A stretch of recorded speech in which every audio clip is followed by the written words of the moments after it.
I'm Charlotte Hayes, 31 years old, and I never thought I'd have to protect my inheritance from my own family. When my grandfather Samuel died, he left me his entire Napa Valley wine estate, worth millions. At our family meeting last month, my parents casually announced they'd use it all to bail out my brother's restaurant debts and pay off loan sharks. They had no idea I'd already discovered their forged documents and transferred everything to an ironclad trust they couldn't touch. Their faces, when I told them, priceless. If you're watching this, please hit subscribe to discover powerful family stories every day. Trust me, what happens next will show you exactly why protecting your legacy sometimes means standing against everyone you love. Growing up in Napa Valley meant understanding wine before I could legally drink it. My grandfather, Samuel Hayes, had built Sterling Ridge Winery from nothing in the 1970s, transforming 40 acres of hillside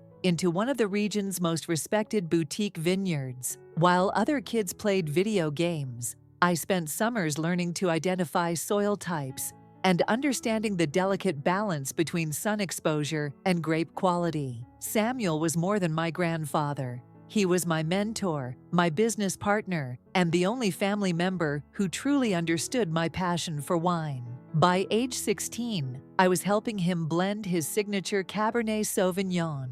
By 25, I'd earned my sommelier certification and was managing wine sales for high-end restaurants throughout San Francisco. My dream was always to return to Sterling Ridge and carry on his legacy. My brother Benjamin, 3 years older, had different priorities. Ben was the charming son who could talk his way out of any situation but couldn't commit to anything long-term. While I studied viticulture at UC Davis, Ben dropped out of culinary school to open a trendy fusion restaurant in downtown Napa. The restaurant, Harvest Moon, burned through his trust fund within 18 months before closing, amid health code violations and unpaid supplier bills. My parents, Thomas and Linda Hayes, had always enabled Ben's failures while expecting me to be the responsible one. When Ben's restaurant collapsed, they refinanced their retirement home to give him a fresh start. When his second restaurant venture failed, they liquidated their savings accounts. The pattern was exhausting and predictable.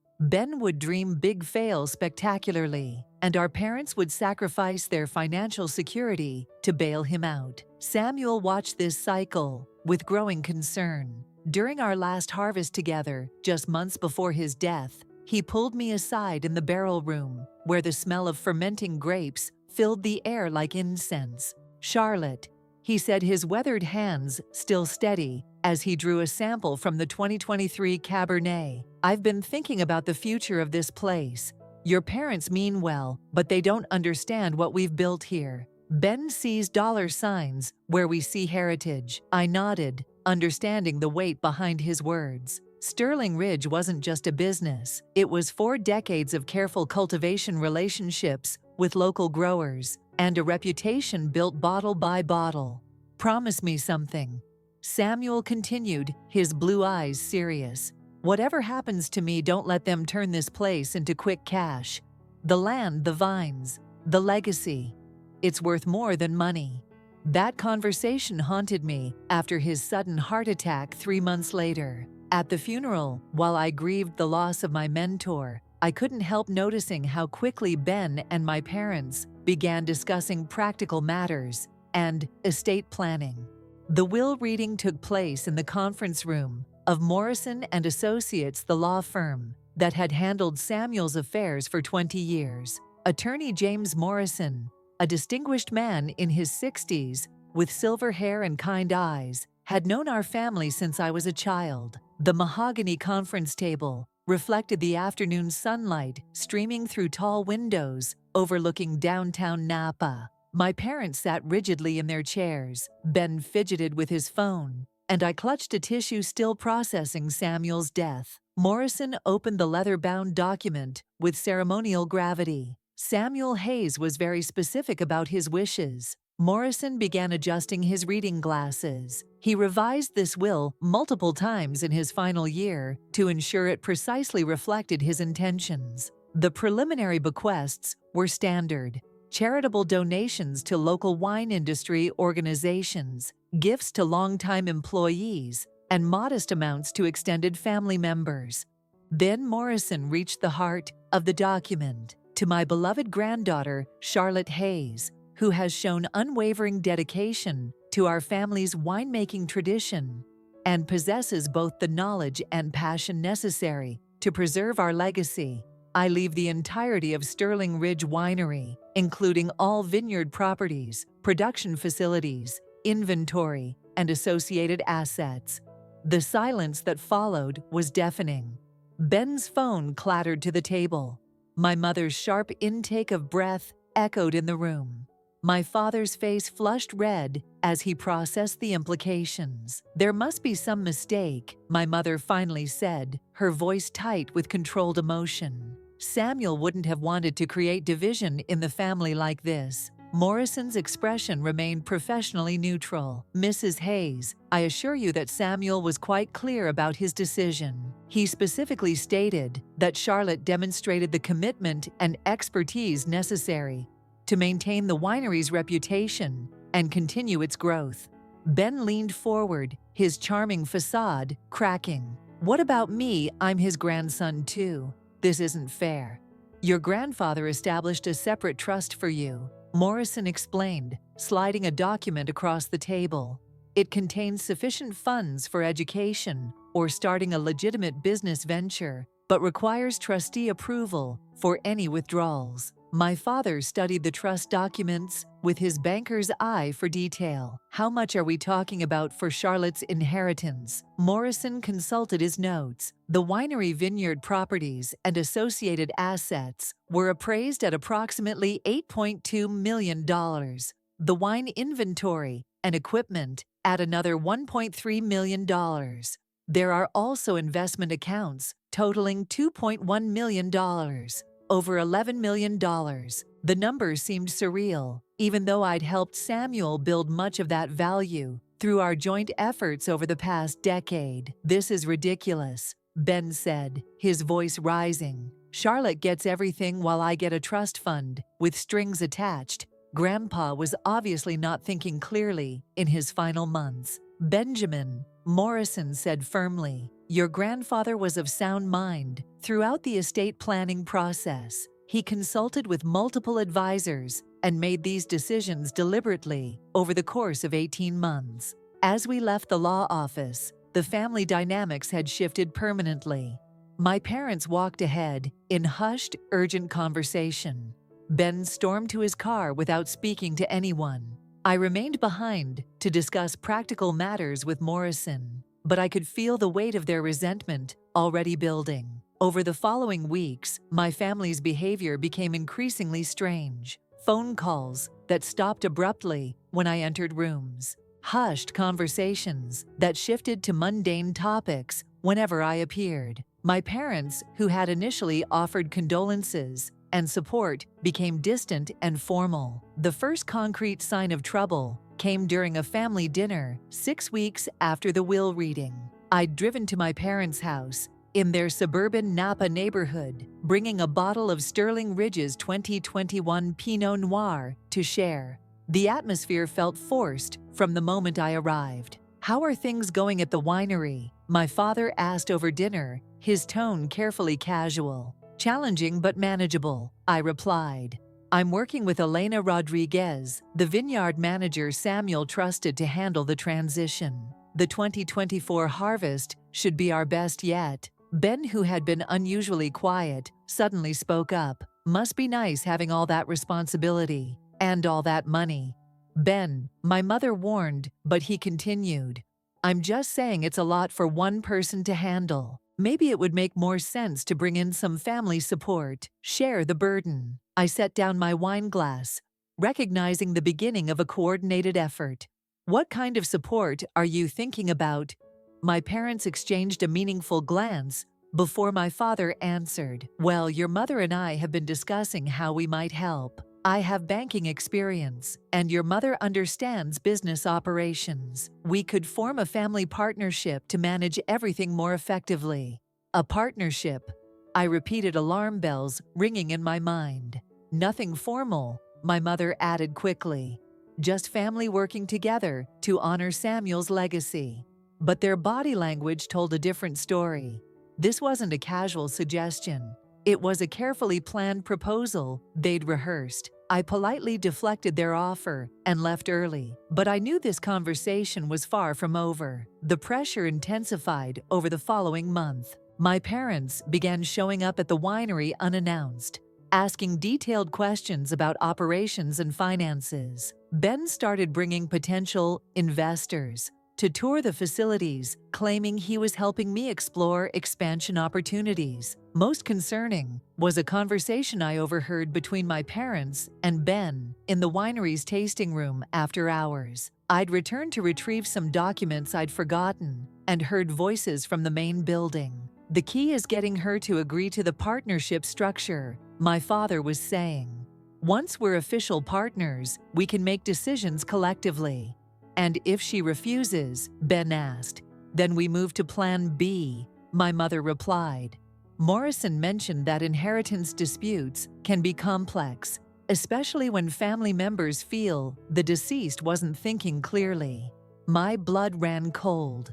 They were discussing challenging Samuel's will, the will that represented his carefully considered wishes and my life's work. That night, I called Victoria Sterling, my best friend since college, and now a successful estate planning attorney in San Francisco. Victoria had always been my voice of reason during family crises, and I desperately needed her perspective. "They're planning something," I told her over the phone, pacing my apartment overlooking the valley.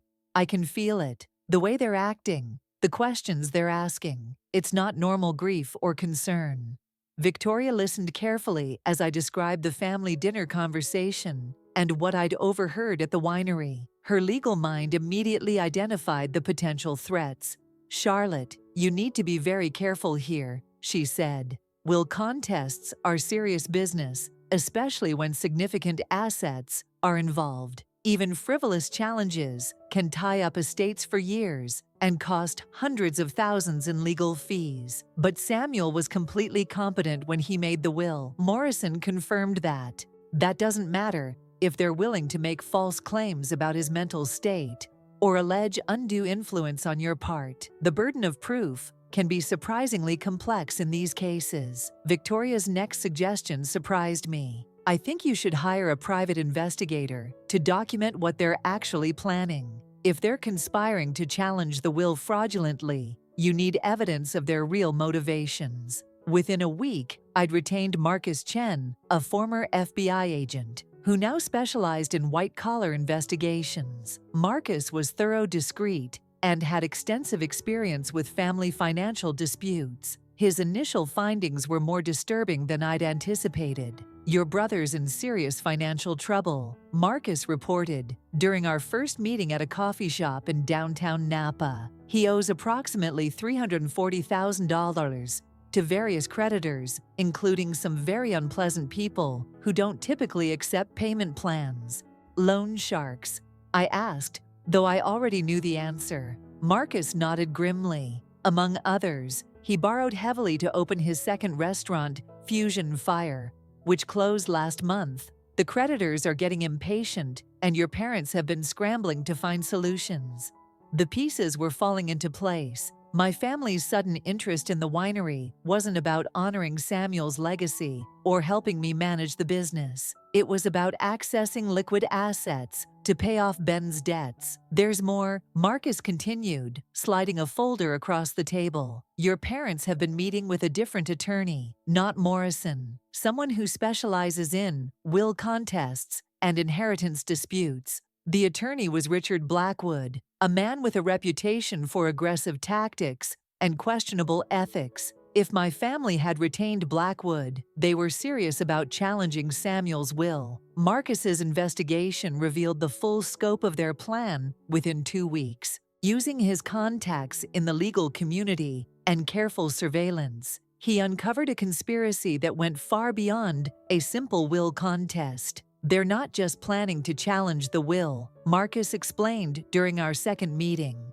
"They've been working on this for months, possibly since before your grandfather's death." He showed me photographs of documents he'd obtained through legal channels, draft petitions claiming Samuel had been suffering from dementia, affidavits from supposed witnesses who would testify about his declining mental state, and most damaging of all, forged medical records suggesting cognitive impairment. "These medical records are fabricated," Marcus said, pointing to inconsistencies in the documentation. "The dates don't match Samuel's actual medical appointments, and the physician listed retired 2 years before these supposed consultations." The scope of their deception was breathtaking.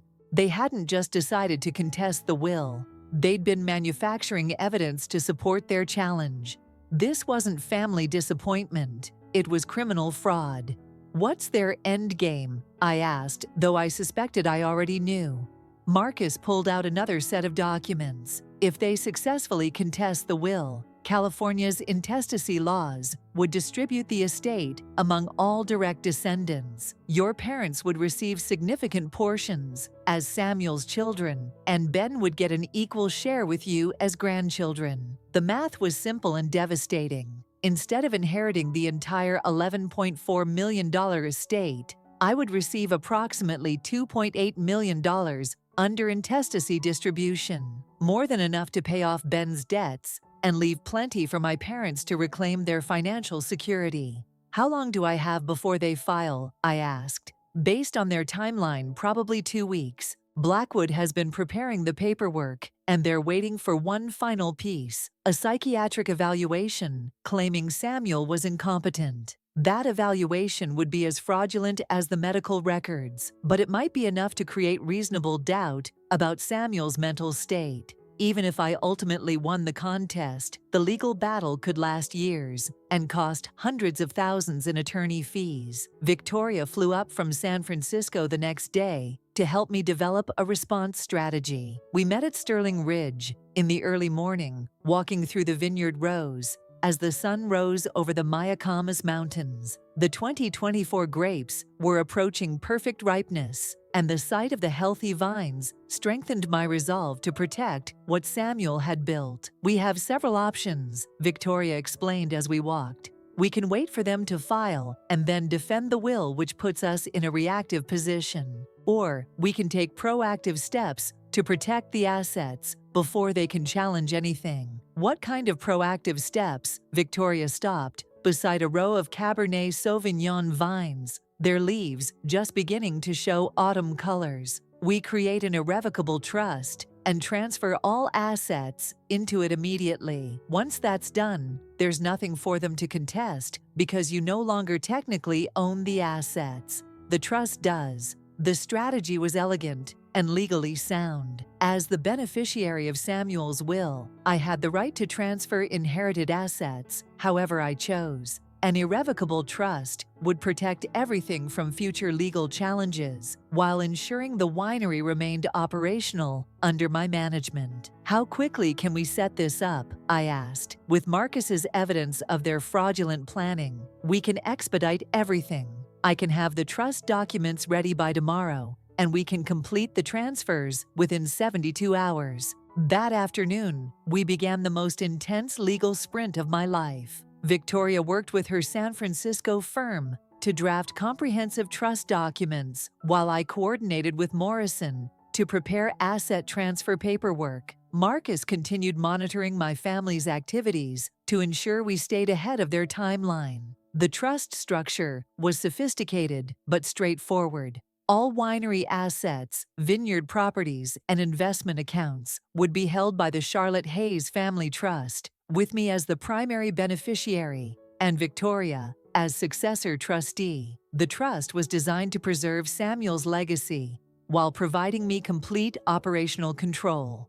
Thursday evening, as Victoria and I finalized the trust documents in Morrison's conference room, my phone buzzed with a text from Ben. "Family meeting tomorrow at 7 p.m. Important estate matters to discuss. Don't be late." The timing wasn't coincidental. Marcus's sources indicated that Blackwood planned to file the will contest on Monday morning. My family was calling one final meeting to pressure me into cooperation before launching their legal assault. "We need to complete the transfers tonight," Victoria said, recognizing the urgency. Once they file that contest, any asset transfers could be challenged as fraudulent conveyances. Morrison, despite his age and the late hour, worked tirelessly to expedite the paperwork. By midnight, we had completed the legal documentation for transferring the winery properties. The investment accounts would require additional time, but the most valuable assets would be protected.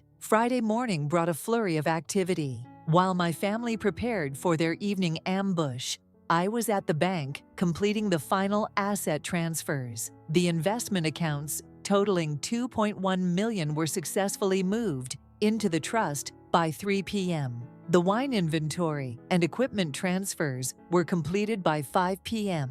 At 6:30 p.m., 1 hour before the family meeting, Victoria called with confirmation that all transfers were legally complete and properly recorded. The Sterling Ridge Winery, its properties, and all associated assets were now held in an irrevocable trust that my family could not touch, challenge, or claim. I drove to my parents' house, feeling a strange mixture of sadness and determination.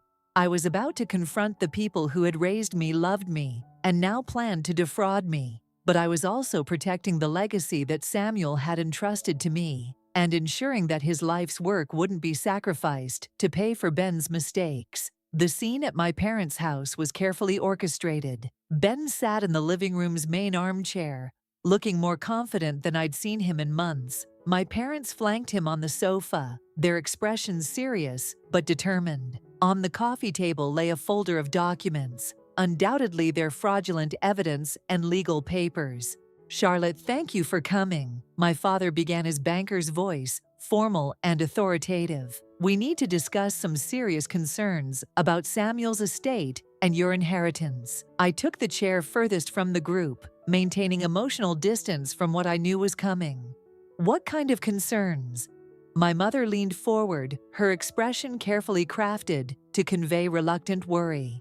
"We've been reviewing the circumstances around Samuel's final months, and we're troubled by some things we've discovered, such as Ben jumped in, abandoning any pretense of subtlety, such as the fact that Grandpa was clearly not thinking straight when he made that will.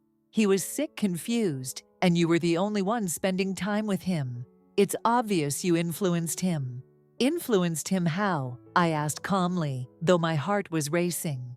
My father opened the folder and pulled out several documents. "We have medical records indicating that Samuel was suffering from early-stage dementia. His physician documented concerning symptoms of cognitive decline." I recognized the forged medical records that Marcus had identified. The audacity of their deception was staggering. They were willing to lie about Samuel's mental health to steal his legacy. "We also have witness statements," my mother added, producing more fraudulent documents, "from people who observed Samuel's confusion and disorientation during his final year. This is very difficult for all of us," my father continued, "but we have a legal and moral obligation to ensure Samuel's true wishes are honored. The will, as written, doesn't reflect what he would have wanted if he'd been thinking clearly." I let them finish their presentation, watching as they laid out their entire fraudulent case. When they were done, the room fell silent, waiting for my response. "Are you finished?" I asked quietly. My mother nodded, her expression expectant. They clearly believed I would be intimidated by their evidence and legal threats. "Good," I said, standing up, "because there's something you should know about Samuel's estate." I pulled out my own folder containing copies of the trust documents and transfer confirmations. "As of this afternoon, all assets from Samuel's inheritance have been transferred to an irrevocable trust. The winery, the properties, the investments. Everything is now legally protected." The silence that followed was absolute. Ben's confident expression crumbled. My parents stared at me as if I'd suddenly started speaking a foreign language. "That's not possible," my father finally said. "The estate is still being settled." "The estate settlement was completed yesterday," I corrected. "Morrison expedited the final distributions, and I immediately transferred everything to the trust." My mother's face flushed with anger. "You went behind our backs. You knew we had concerns about the will. I knew you were planning to commit fraud," I replied calmly. "Yes, I know about the forged medical records, the fake witness statements, and your attorney Richard Blackwood." Ben shot to his feet, his composure completely gone. "You had us investigated. What kind of sick person spies on their own family? The kind who refuses to let her grandfather's legacy be destroyed, to pay off gambling debts," I answered. The truth hung in the air like a toxic cloud. All pretense was gone now. We all knew exactly what this was about. My father tried to regain control of the situation. "Even if you've created this trust, we can still challenge it in court. Fraudulent transfers can be reversed." "With what evidence?" I asked. "The forged medical records, the fabricated witness statements. I have documentation proving every piece of your case is fraudulent." I pulled out copies of Marcus's investigation, including photographs of their meetings with Blackwood and evidence of the document forgeries. Their faces went pale as they realized the scope of what I knew. "You've been planning this since before Samuel died," I continued. "This isn't about his mental state or his true wishes. This is about Ben's debts and your financial problems." My mother's carefully maintained facade finally cracked. "You have no idea what we've been through. The stress, the sleepless nights worrying about what those people might do to Benjamin. Then maybe you should have thought about that before enabling his gambling addiction for years," I replied. Ben exploded. "Enabling? They've been trying to help me, unlike you sitting in your perfect little apartment, judging everyone else's problems." "Help?" I stood up, my own anger finally surfacing.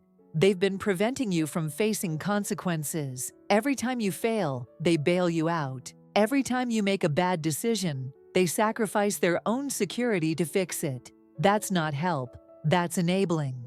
My father tried a different approach. "Charlotte, we understand you're upset, but families should support each other. Samuel's estate could solve everyone's problems." "At what cost?" I demanded. "Destroying the winery he spent 40 years building, liquidating the legacy he specifically wanted, preserved committing fraud to steal what he legally left to me." The room fell silent again. The weight of their actions, the lies, the forgeries, the willingness to destroy family relationships for money, hung heavy in the air. "This conversation is over," I said, gathering my documents. "The trust is irrevocable and legally protected. If you want to challenge it in court, you're welcome to try, but you'll be doing it with fraudulent evidence that could land you in prison." As I reached the door, my mother called after me. "If you walk out that door, you're choosing money over family." I turned back one last time. "No, I'm choosing integrity over fraud. There's a difference." The following weeks were emotionally brutal, but legally straightforward. My family did consult with Blackwood about challenging the trust, but when he learned about Marcus's evidence of their document forgeries, he withdrew from the case. No other attorney would take on a will contest based on fabricated evidence. Ben's creditor situation reached a crisis point within days of our confrontation. The loan sharks he'd borrowed from weren't interested in family drama or legal disputes. They wanted their money immediately. My parents, faced with the reality that the winery assets were beyond their reach, finally stopped enabling Ben's destructive behavior. Instead of bailing him out again, they insisted he file for bankruptcy and enter a residential treatment program for gambling addiction. It was the first time in his adult life that they'd refused to rescue him from consequences. And ironically, it was the beginning of his actual recovery. I received a call from Ben 3 weeks later. He was in a treatment facility in Arizona, sounding more sober and honest than I'd heard him in years. "I owe you an apology," he said without preamble. "Not just for the will contest thing, but for everything. For expecting you to sacrifice Grandpa's legacy to fix my mistakes." "Ben," I started, but he continued. "No, let me finish. I've been in therapy here, and I'm starting to understand how messed up our family dynamics have been. Mom and Dad always bailing me out, you always being the responsible one. everyone pretending my gambling wasn't a real problem. His voice cracked slightly. I destroyed something beautiful that Grandpa built, and I almost convinced our parents to help me do it. That's not the person I want to be anymore. The conversation was painful, but necessary. Ben committed to staying in treatment for 6 months and working with a financial counselor to address his debts through legitimate means. It wouldn't be easy, but it was the first honest step he'd taken in years. My relationship with my parents took longer to repair. They struggled to accept that their enabling behavior had been harmful rather than helpful. Family therapy sessions were tense and difficult, but gradually we began to rebuild trust based on honesty rather than manipulation. 6 months after the confrontation, I stood in the Sterling Ridge tasting room, preparing for our annual harvest celebration. The 2024 vintage had been exceptional. Samuel would have been proud of the quality we'd achieved, despite the family turmoil. Elena Rodriguez, our vineyard manager, approached with a glass of our new Cabernet Sauvignon. "Samuel's blend," she said with a smile. "I think we got it right this year." I tasted the wine, recognizing the complex layers of flavor that Samuel had spent decades perfecting. The trust had not only protected his legacy, but allowed it to flourish. We'd expanded our direct-to-consumer sales, improved our sustainable farming practices, and maintained the quality standards that had made Sterling Ridge respected throughout Napa Valley. Victoria joined me on the tasting room's terrace, overlooking the vineyard rows that stretched toward the mountains. "Any regrets?" she asked, knowing how difficult the past months had been. I considered the question carefully. The family relationships would never be the same. The trust I'd once had in my parents and brother had been shattered and would take years to rebuild, if it ever could be. But Samuel's legacy was secure, and that had been worth fighting for. "No regrets," I said finally. Samuel trusted me to protect what he'd built, and that's exactly what I did. My phone buzzed with a text from Ben, now 6 months sober and working as a line cook at a small restaurant in Phoenix. "Saw the Wine Spectator review of your 2024 cab. Grandpa would be proud. I'm proud too." It was a small gesture, but it represented something larger. The possibility that our family might eventually heal from the damage we'd inflicted on each other. Not by pretending the betrayal hadn't happened, but by acknowledging it and choosing to move forward differently. As the sun set over the Napa Valley, painting the sky in shades of gold and crimson, I raised my glass in a silent toast to Samuel. His legacy lived on, not just in the wine we produced, but in the courage he'd given me to stand firm when everything I loved was threatened. The Sterling Ridge Winery would continue for generations to come, protected by the trust and guided by the values Samuel had instilled in me. Some inheritances are measured in dollars, but the most valuable things he'd left me, integrity, determination, and the strength to do what's right, even when it's painful, were worth far more than money. What would you have done in my situation? Would you have protected your grandfather's legacy or found a way to help your family despite their deception? Share your thoughts in the comments below. If you enjoyed this story about standing up for what's right while navigating complex family dynamics, please like and subscribe for more real-life experiences about family inheritance and the courage to protect what matters most. Thank you for watching, and remember, sometimes the greatest gift we can give our family is refusing to enable their destructive behavior.